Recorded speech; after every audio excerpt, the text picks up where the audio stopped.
Buenos días, amigos y amigas de Diálogos en Libertad.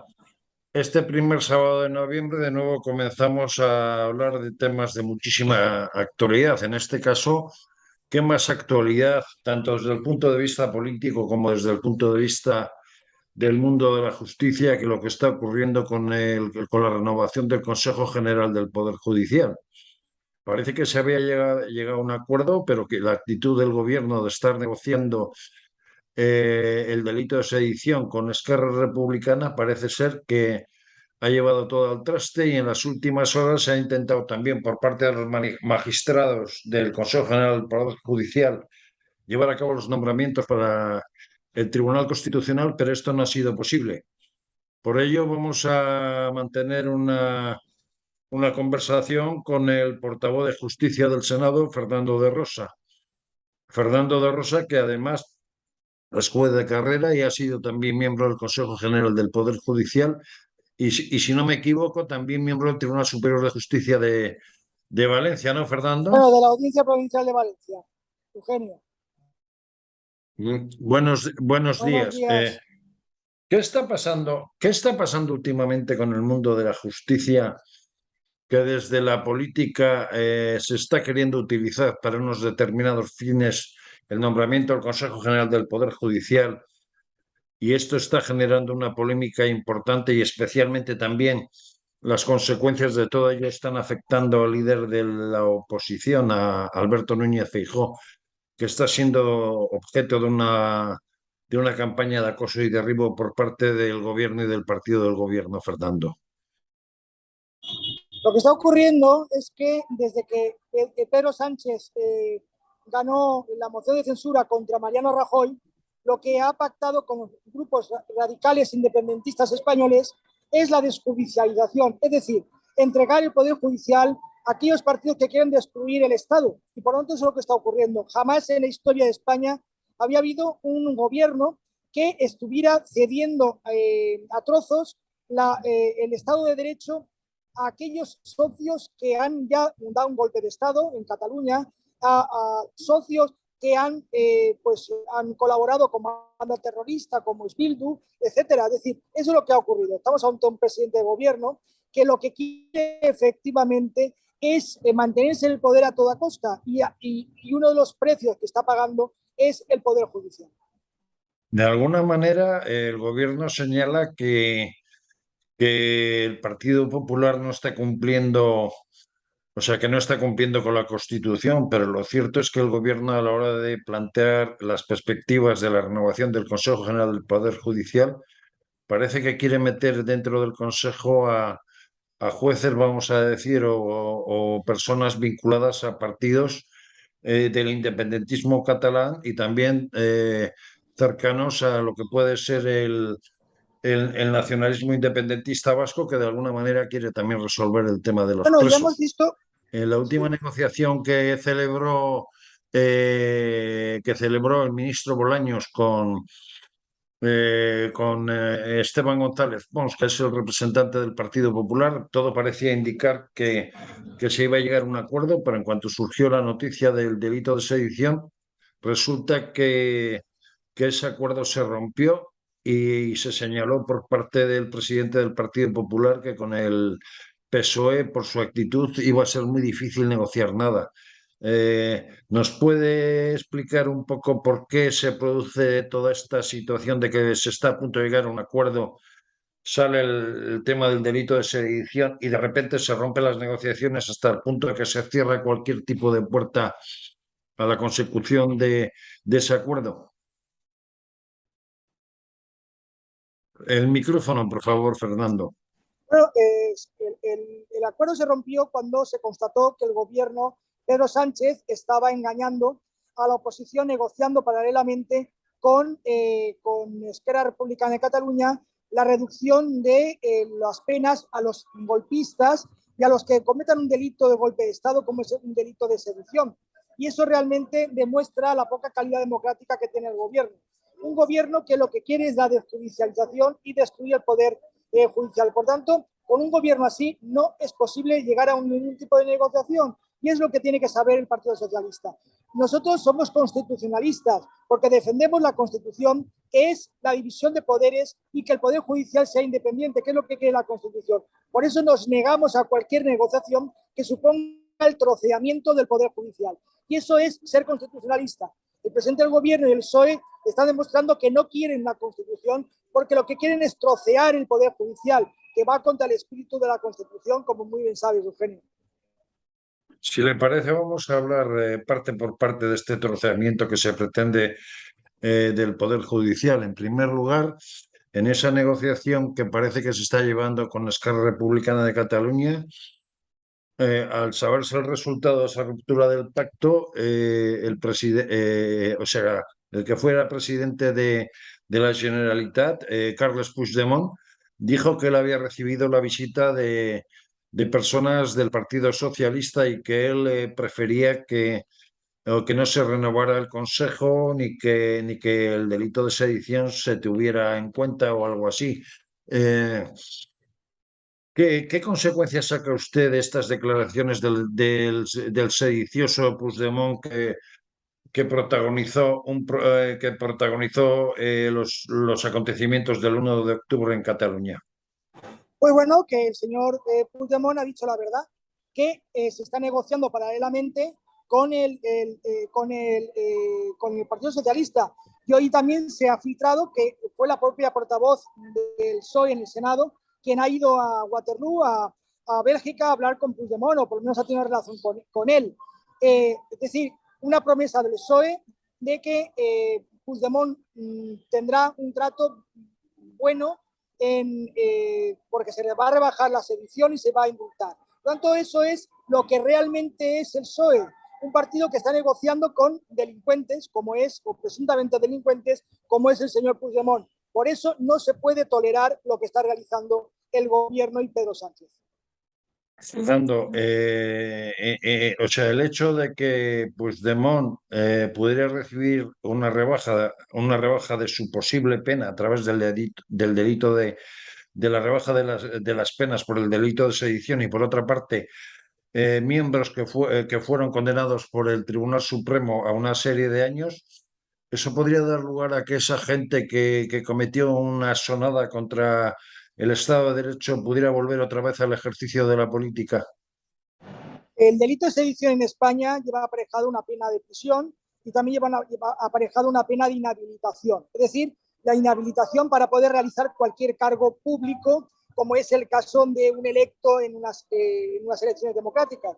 Y hoy en día todos los golpistas están en libertad porque se les ha indultado, pero la inhabilitación continúa. Y es lo que quiere evitar este golpismo, ¿no? Que se elimine a rebajar las penas la inhabilitación para poder presentarse a las elecciones autonómicas y poder presentarse a las elecciones. Incluso podíamos ver al señor Puigdemont siendo diputado a las Cortes Nacionales, lo cual es un insulto a todos los españoles que han confiado en la ley y en el Poder Judicial. Y eso es lo que pretende el PSOE con estos indultos, esa rebaja del Código Penal.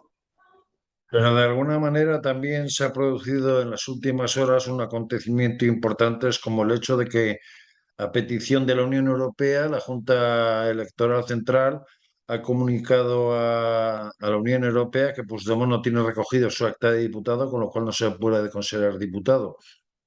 ¿Esto qué consecuencias puede significar al hecho del prófugo en cuanto a su captura y el hecho de que tenga que abandonar su escaño en el Parlamento Europeo? Y luego hay otra circunstancia. El señor Puigdemont lleva varios años cobrando y ejerciendo como eurodiputado. ¿Y qué va a pasar con esos monumentos que ha recibido y con esos privilegios que ha tenido como eurodiputado? Bueno, el señor Puigdemont tiene un plan A, que es que el Tribunal Europeo le dé la razón, y tiene un plan B, es decir, que si no le da razón, venga a España y que se le indulte por parte del gobierno y, por tanto, tanto en un caso como otro, pues volver a la política española. Y eso es el plan A y el plan B que le ha propiciado el presidente Sánchez. Es verdad que en la Junta Electoral Española Central se le negó la condición de eurodiputado porque estaba siendo investigado y por tanto estaba siendo objeto de una investigación judicial por un delito gravísimo. Y es lo que él ha impugnado ante los tribunales europeos. Y el Tribunal Europeo ha pasado el informe o ha pedido el informe al Tribunal Supremo y ya lo ha emitido. Y ahora lo que tendrá que hacer el Tribunal Supremo es remitirlo a Bruselas, al Tribunal Europeo, y el Tribunal Europeo decidir. Pero de todas maneras eso ya le es indiferente porque ya tiene un contacto directo con el gobierno para conseguir dicha pues, posibilidad de que se le permita volver a la política, lo cual es sonrojante para todo español que considere y que ame la Constitución. Y no hay ninguna posibilidad de impedirlo, ¿no? En el caso de que se reformara el delito de sedición, me refiero. Bueno, actualmente el gobierno tiene una mayoría en el Congreso y en el Senado, es una ley orgánica, requiere mayoría absoluta y por tanto lo tiene. Pero evidentemente el presidente Núñez Feijóo, el presidente del Partido Popular, ha prometido que en el caso que gobierne el Partido Popular dentro de un año, eliminará esa reforma y volveremos a la situación actual. Un delito gravísimo de sedición que es atacar el Estado de Derecho y a los poderes del Estado. Por tanto, Sánchez tendrá que concurrir a unas elecciones con esa, pues, con esa propuesta, ¿no? Que él ha permitido que los golpistas que han atacado el Estado de Derecho en España se puedan pues, pasear libremente por el país, es decir, delincuentes que puedan pasearse y puedan reírse de las víctimas que hemos sido todos los españoles. Hay otro segundo aspecto en todo este tema de la renovación del Consejo General del Poder Judicial y de ciertas consecuencias, como es el hecho de lo que se está produciendo en el País Vasco con los presos etarras. El gobierno ha cedido las competencias de prisiones al gobierno vasco y por otro lado, pues parece ser que esos presos de alguna manera están acogiéndose a procesos de reinserción para salir de manera inmediata de la cárcel. Eso de alguna y conociendo un poco a lo que es el mundo abertzale, al mundo bildutarra y proetarra, pues es indudable que ellos están forzados a seguir tratando y trabajando por los presos porque sus bases y también las familias de los presos les ejercen mucha presión. Desde esa perspectiva, ¿qué puede pasar? O sea, qué puede pasar al respecto? Porque en la sociedad española hay una contestación importante y no podemos olvidar que hay 377 casos sin resolver de los asesinatos y crímenes etarras, ¿no? Eugenio, ya vimos que los presupuestos del año 2022, es decir, los vigentes, el propio Otegi, que ya sabes que fue el líder de Bildu, que fue condenado por colaboración con banda armada, dijo que cambiaban sus votos de los presupuestos por presos. Y esto es lo que ocurrió. Se aprobaron los presupuestos con los votos de Bildu y los presos fueron poco a poco a las cárceles vascas para obtener unos beneficios penitenciarios. Hoy en día, los presupuestos del 2023, estamos en el mismo caso, presupuestos por la justicia, por sedición. Es decir, el pacto con Bildu, ahora es con el RC, pero siempre con respecto a esos delincuentes, ¿no? Delincuentes que están ya condenados y que están cumpliendo pena y los delincuentes que dieron un golpe de Estado. ¿Cómo podemos evitarlo? Realmente con una modificación de la ley penitenciaria, es decir, modificar la ley general penitenciaria y que no se pueda obtener un beneficio penitenciario sin antes estar arrepentido y colaborar con la justicia. Yo creo que son elementos básicos para evitar que estos presos y cualquier otro preso, porque lo mismo podríamos decir de violencia de género, de asesinato, de graves hechos como hemos visto de las agresiones sexuales, Los de prisión permanente revisable, ¿no?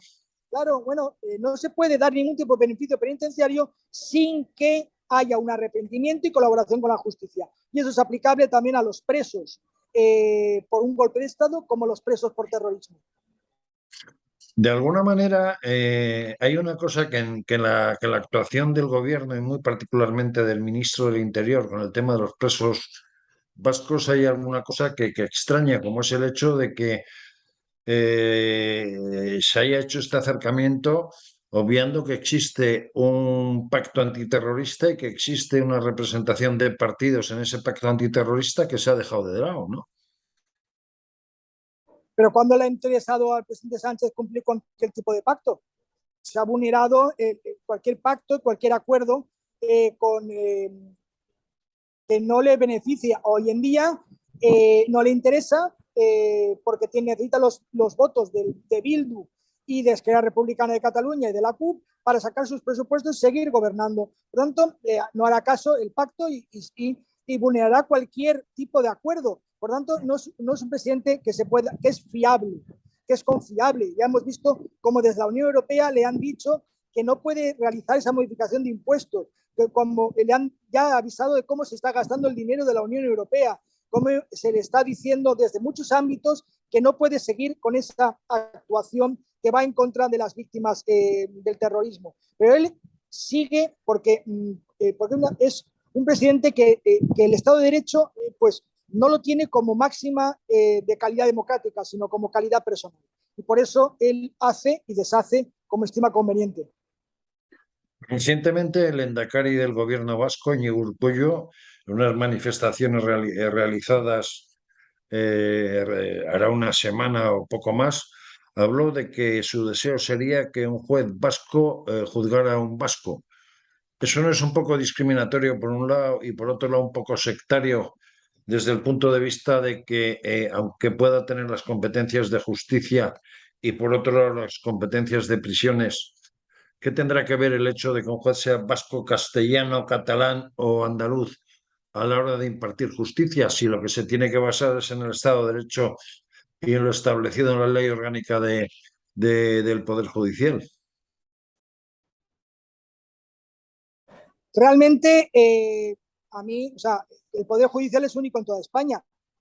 Como dice la Constitución, el Poder Judicial está ejercitado por jueces y magistrados. No dice que sean jueces y magistrados vascos, catalanes, valencianos o de Valladolid, sino que son jueces y magistrados, que eso es lo que dice la Constitución. Por lo tanto, no se puede trocear el Poder Judicial en Poder Judicial vasco, valenciano, catalán, andaluz, extremeño. No puede haber 17 poderes judiciales, porque sí eso es vulnerar la Constitución. La Constitución habla de un poder judicial único, como habla de un poder ejecutivo único y un poder legislativo único. Por eso, realmente, quien están acusando constantemente de ir contra la Constitución, eso sí que es ir contra la Constitución, es decir que a mí me tiene que juzgar un juez de mi pueblo. ¿Por qué? Porque me tiene que juzgar. Yo creo que me juzgue un juez justo, no un juez de mi pueblo.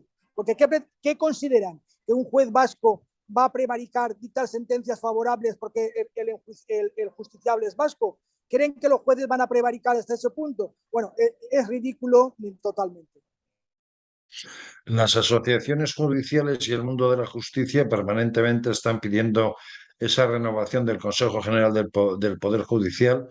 Se produjo la dimisión del anterior presidente Carlos Lesmes y el gobierno abrió esa espita que tenía cerrada desde hace unos meses para dejar casi sin efecto las funciones del Consejo General del Poder Judicial, especialmente en el nombramiento de magistrados y demás.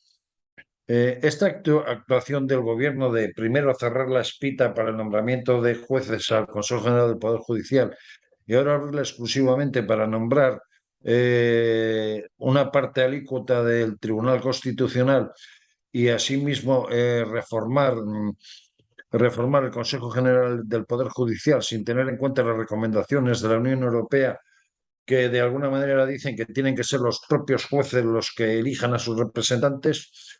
En primer lugar, ¿a qué se debe? Y en segundo lugar, ¿tiene solución de cara a corto plazo para lo que queda de legislatura?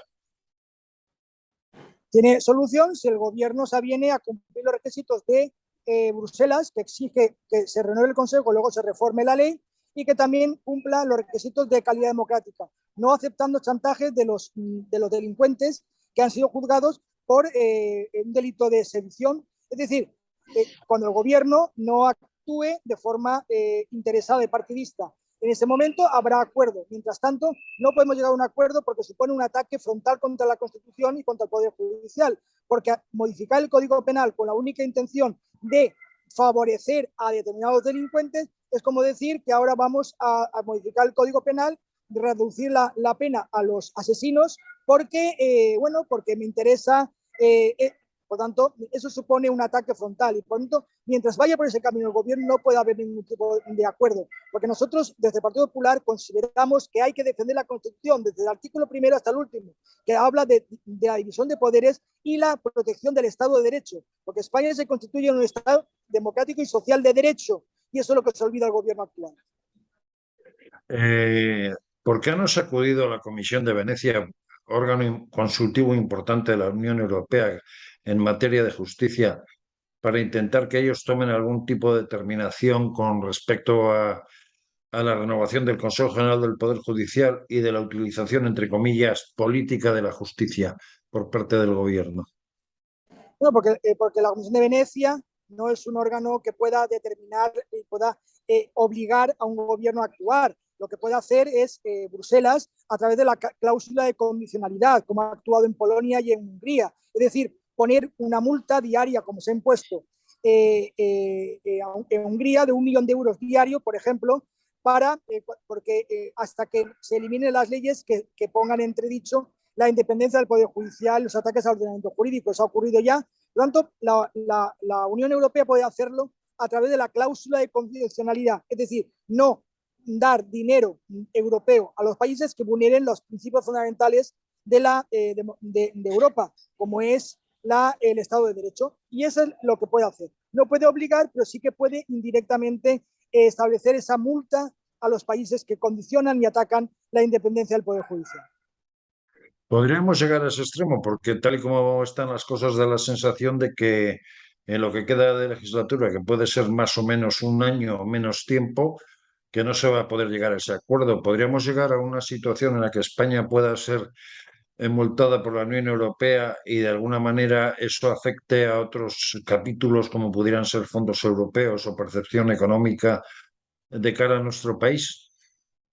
Hombre, eso lo dijo el comisario Reinders cuando vino a España, en el Congreso de los Diputados, que estuve presente, dijo que sería una mancha importante para Pedro Sánchez, para la presidencia española de la Unión Europea, que empieza el segundo semestre del año que viene, pues que haya esa controversia sobre el Poder Judicial y sobre la independencia de los jueces. Y eso tiene que saberlo muy bien Bolaños, tiene que saberlo bien Pedro Sánchez y toda la camarilla de la Moncloa, que eso supone empezar con un país que, pues que haya esa posibilidad de condena por parte de los tribunales europeos. Por lo tanto, que tome mucha buena nota Pedro Sánchez y que considere si va a someter a España a esa situación tan complicada como es una amonestación por parte de la Unión Europea.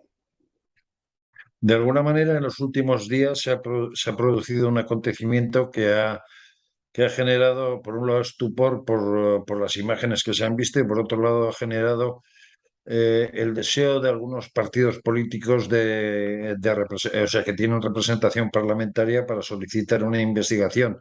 Me estoy refiriendo a los acontecimientos del salto de la valla de Melilla en el pasado mes de junio y que a través de un reportaje que ha sacado la BBC, pues de alguna forma no sabemos si porque los ingleses quieren fastidiar de nuevo a España o porque realmente ha sucedido, se pretende acusar a la autoridad policial española, a la Guardia Civil, de haber cometido cosas que no eran muy éticas ni muy humanitarias. Es decir, se acusa a la policía de un trato duro, etcétera, etcétera. ¿Qué nos puede decir de esto y cuál va a ser un poco la postura del Partido Popular al respecto? Bueno, como ha dicho el presidente Feijóo, tiene que comparecer el ministro Marlaska y explicar lo que ha pasado. Vaya por delante que nosotros apoyamos a las fuerzas y cuerpos de seguridad españoles. Nosotros consideramos que la policía y la Guardia Civil son excelentes profesionales y, por tanto, pues no hacemos la presunción de culpabilidad, sino que los policías y la Guardia Civil siempre actúan de forma legal. No obstante, quien tendrá que responder será el ministro de Interior y explicar qué es lo que ha ocurrido para evitar que España sea señalada. Por lo tanto, a él le corresponde explicar. Nosotros queremos escuchar y queremos pues proteger y apoyar a nuestros cuerpos de seguridad, que lo que están haciendo en Ceuta y Melilla es proteger a los españoles, a los ciudadanos que se vieron en el momento pues violentados, ¿no? Por lo tanto, esto no es una historia que afecta a las fuerzas y cuerpos de seguridad, es al ministro Marlaska, que ha intentado y evitado esconderse por su miedo a Podemos y a los radicales, lo que tiene que decir, sí, que las fuerzas y cuerpos de seguridad actuaron conforme a la ley. Y si no actuaron conforme a la ley, pues ¿por qué pues no hizo ninguna investigación? Consideramos por eso que la responsabilidad es del ministro Marlaska. Pero casualmente ese salto de la valla de Melilla se produjo casi mes y medio o 2 meses escasos después de que Sánchez cambiara de postura con el rey de Marruecos con respecto al Sáhara. Y todo lo sucedido allí, inmediatamente de que se produjo ese salto y que de alguna forma las fuerzas de seguridad, tanto marroquíes como españolas, actuaran, Sánchez se felicitó de cómo había salido el tema, ¿no? Es que también tiene que explicar Sánchez qué ha ocurrido con el cambio de postura con Argelia, con Marruecos, qué pasa con el Sáhara. Por tanto, lo que tiene que explicarlo, qué pasó cuando vino el líder del Frente Polisario, fue atendido en una clínica en Logroño, qué pasa con la ministra Laya, que la cesó, no sé si por estos motivos, con su jefe de gabinete que está siendo objeto de investigación, cómo entró el líder Polisario, quién efectuó el control, todo eso tiene que explicarlo y no lo quieren explicar. Por eso España ya ha bajado 3 puestos de calidad democrática en el puesto internacional, porque no hay explicación y no hay transparencia. Y lo que exigimos al presidente Sánchez, al ministro Marlaska, a la ministra de Defensa, que expliquen, que den razones de por qué han actuado de una forma poco transparente. Si, lo más sencillo, si no tienen nada que ocultar, que vayan al Congreso y que digan la verdad. Y si tienen algo que ocultar, pues bueno, tendrán que actuar, tendrán que responder ante los juzgados y tribunales. Vamos a ver, todas estas situaciones que hemos ido comentando hasta ahora a lo largo en esta entrevista, pues han dado lugar a que desde el Partido Socialista se esté intentando llevar a cabo una campaña de acoso y derribo contra el líder de la oposición, contra Alberto Núñez Feijóo, acusándolo de que es un hombre sin palabra, que es un líder que está manejado por lo más extremo de lo que puede ser el Partido Popular y demás. Pero en su opinión, ¿cuál es la realidad del porqué de este acoso y derribo a Núñez Feijóo? ¿Es que le tienen miedo? ¿Es que Núñez Las, Feijóo de esa manera pretenden presionarle para que cambie de postura en todo lo que hemos hablado de las renovaciones? ¿O que en sí mismo es una salida que tiene Sánchez para desviar el problema? Bueno, las encuestas en España dicen que el próximo presidente del gobierno va a ser Núñez Feijóo, y eso realmente pone muy nerviosos al Partido Socialista. El Partido Socialista está empleando todas las armas sucias en contra de la oposición, pero lo está haciendo constantemente. Es decir, ya escuchamos la campaña que hubo en su momento contra Aznar, la campaña que hubo contra Rajoy, la campaña que contra Feijóo, es decir, campañas que se están realizando porque el Partido Socialista lo que teme es perder el poder, perder en las elecciones. Y en eso estamos. Pero vamos, los ciudadanos saben perfectamente que Núñez Feijóo representa estabilidad, serenidad, propuestas, y no van a caer en esos insultos pues tan obvios que está teniendo el presidente del gobierno. Eh, se puede, se puede decir de alguna manera que Núñez Feijóo es una China en el camino que pretende Sánchez desde el punto de vista de que pueda ser el culpable de que Sánchez pierda el poder más o menos dentro de un año y que el objetivo es desprestigiar a Núñez Feijóo, cuando Núñez Feijóo lo único que sí ha señalado es que él, cuando ha tomado la decisión de romper el pacto, que por cierto ya estaba comunicada de víspera a sus máximos colaboradores, eh, de alguna manera, o sea, o sea, que eso dé lugar a que, vamos a ver, que le consideren un hombre sin palabra a Núñez Feijóo desde la izquierda. Pero esa posibilidad de dejar la puerta abierta a seguir negociando no puede ser quizás un problema dentro del sector del centro derecha por que ha cogido muy bien la decisión de Núñez Feijóo en el sentido de que ese centro derecha no le gustaría que se siguiera negociando lo del Consejo General del Poder Judicial. Bueno, a ver, la negociación es con unas condiciones, que es modificar la ley para garantizar la independencia. Por tanto, yo creo que si el PSOE se aviene a aceptar la independencia del Poder Judicial, se puede negociar, porque eso es el objetivo que quiere el centro derecha, que es que el Poder Judicial sea independiente en España. Por eso, si Sánchez dice que efectivamente el gobierno va a aceptar ese principio, no hay problema para negociar. Somos un partido de Estado y con la finalidad de defender la Constitución. Otra cosa es que no quieran, por tanto, pues no se hará ningún tipo de acuerdo. Si se logra el acuerdo es porque se cederá y Sánchez tendrá que hablar de independencia por el judicial, que es lo que no quiere. El Partido Popular, entre sus propuestas, pide que los jueces elijan a sus representantes en el Consejo General del Poder Judicial. Esto va a ser uno de los aspectos importantes de las futuras propuestas del Partido Popular en materia de justicia. ¿Hay algunas ideas con respecto a cuáles van a ser esas propuestas de cara a unas elecciones generales que van a ser aproximadamente en un año? El Partido Popular, la propuesta es que los jueces elijan a sus representantes. Esa es la propuesta. Por tanto, todo lo que sea otra cosa es marear. Y por tanto, el Partido Socialista ha de saberlo. Nosotros vamos a hacer esa propuesta ahora o cuando gobernemos. Ahora ellos tienen la mayoría, por tanto, vamos a proceder a intentar ya hacer los mimbres para esa cesta, que seguro será para la siguiente legislatura. Por tanto, que no haya ningún problema, que los ciudadanos estén tranquilos, que vamos nosotros a defender la independencia del Poder Judicial por encima de todo. Pongámonos en el caso de que en el tiempo que queda de legislatura Sánchez consigue modificar el delito de sedición y reducirlo a 5 años y nos encontramos con unas próximas elecciones, pues a Junqueras y todos aquellos que cometieron ese delito en listas electorales y con la posibilidad de que Puigdemont pues venga a España. ¿Qué haría en ese caso el Partido Popular? A ver, nosotros vamos a modificar el Código Penal, el delito de sedición, si lo modifican, si lo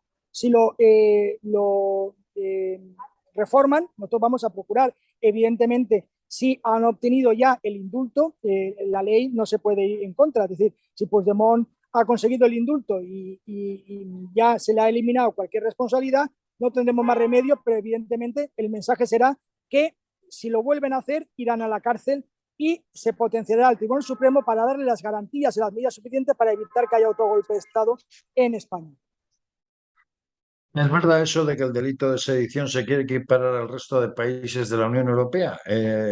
Todo parece indicar que no es equiparable las penas en cuanto a esa reducción de penas en otros países con relación a España. Parece que las de España son del mismo nivel de dureza, digo las actuales, con respecto, en diferencia a lo que se pretende por parte del gobierno, ¿no? Bueno, eso es una mentira del gobierno que dice que hay que equipar las penas con Europa. Bueno, aparte de todo, eso no es verdad. Los delitos en Europa contra la democracia y contra el Estado de Derecho son gravísimos. Pero aunque no fueran así, ¿por qué tenemos nosotros que seguir un modelo, por ejemplo, en Francia, en Alemania o en Italia? Nosotros tenemos nuestro modelo porque aquí ya hemos sufrido golpe de Estado. Hemos sufrido un golpe de Estado en el 81 y un golpe de Estado en el 1 de octubre por las fuerzas independentistas. Por lo tanto, hay que realizar y mantener nuestra estructura del Código Penal. Por lo tanto, no hay que hacer seguidismo con nadie, pero aún así digo que es mentira ese mantra de que la pena de sedición sea distinta que en Europa. Los países protegen la Constitución y el Estado de Derecho de forma igual, incluso en países con mucha más pena, más duras que en España. La sociedad está un poco asombrada por todo esto de que uno le echa la culpa a uno y otro le echa la culpa a otro. ¿Qué puede garantizar al respecto en cuanto a crear una nueva normativa para la elección de jueces y representantes del Consejo General del Poder Judicial? Y por otro lado, el hecho de que el Tribunal Supremo y el Tribunal Constitucional sean elegidos de manera democrática por sus representantes. Bueno, es una promesa que ha hecho el Partido Popular y vamos a cumplirla. Es decir, hemos considerado que ya no hay consenso social, político y jurídico con el sistema actual. Hay que hacer un nuevo sistema y, por tanto, que los jueces elijan a los jueces para limitar ya de una vez por todas que la política pueda mezclarse de alguna manera en la elección. Hasta ahora habían dos partidos, el Partido Socialista y el Partido Popular, que eran en sentido de Estado y, por tanto, bueno, había elección parlamentaria, pero los magistrados que salían, yo he estado en el Consejo General del Poder Judicial, había el sentido de Estado y de protección de la Constitución. Ahora esa seguridad no la tenemos desde el Partido Popular, con este Partido Socialista que se ha atrevido a negociar hasta con Bildu, ¿no? Un partido proscrito que hacía, pues hasta hace poco, sus líderes estaban condenados por colaboración con ETA. Por lo tanto, ha cambiado la situación y por lo tanto hay que cambiar la regla de juego con respecto al Poder Judicial. Independencia supone que los jueces elijan a los jueces. Fernando, sabemos que está a punto de iniciar un acto y ha tenido la deferencia de atendernos para hacer esta entrevista en Diálogos en Libertad. Antes de finalizar, es de obligado cumplimiento, ya que usted es de la Comunidad Autónoma Valenciana, preguntarle cómo son las perspectivas para esas elecciones autonómicas y municipales por parte del Partido Popular en la Comunidad Valenciana. Pues aquí va a haber un vuelco en la Comunidad Valenciana. Pienso, por todas las encuestas, que va a haber un gobierno del Partido Popular y que este gobierno, realizado por socialistas, comunistas e independentistas de Compromís en la Comunidad Valenciana, se va a acabar, lo cual ya supone una esperanza para los valencianos que hemos sufrido 8 años de una agresión a nuestras señas de identidad, a nuestra cultura, a nuestro sentido de permanencia en España. Por lo tanto, los valencianos diremos no a ese gobierno que quiere seguir la estela del proceso en Cataluña. Por lo tanto, va a haber un cambio real en la Comunidad Valenciana y hay muchos millones de españoles que están deseando ver ese cambio en la Comunidad Valenciana. Pues Fernando de Rosa, lo dicho, muchísimas gracias por haber estado en Diálogos en Libertad. Sabe que esta es su casa y pronto pues le llamaremos como miembro y uno de los responsables del Partido Popular de la Comunidad Valenciana para hablar de las propuestas y de las soluciones que da a la política a esas próximas elecciones el Partido Popular en la Comunidad Valenciana. Gracias por todo. Y a ustedes, amigos y amigas de Diálogos en Libertad, pues han visto que la justicia está en una situación complicada porque la política de alguna manera también le está haciendo, está intentando manejarla. Pero esto ha sido todo por hoy y gracias por su atención y hasta la semana que viene. Muchas gracias.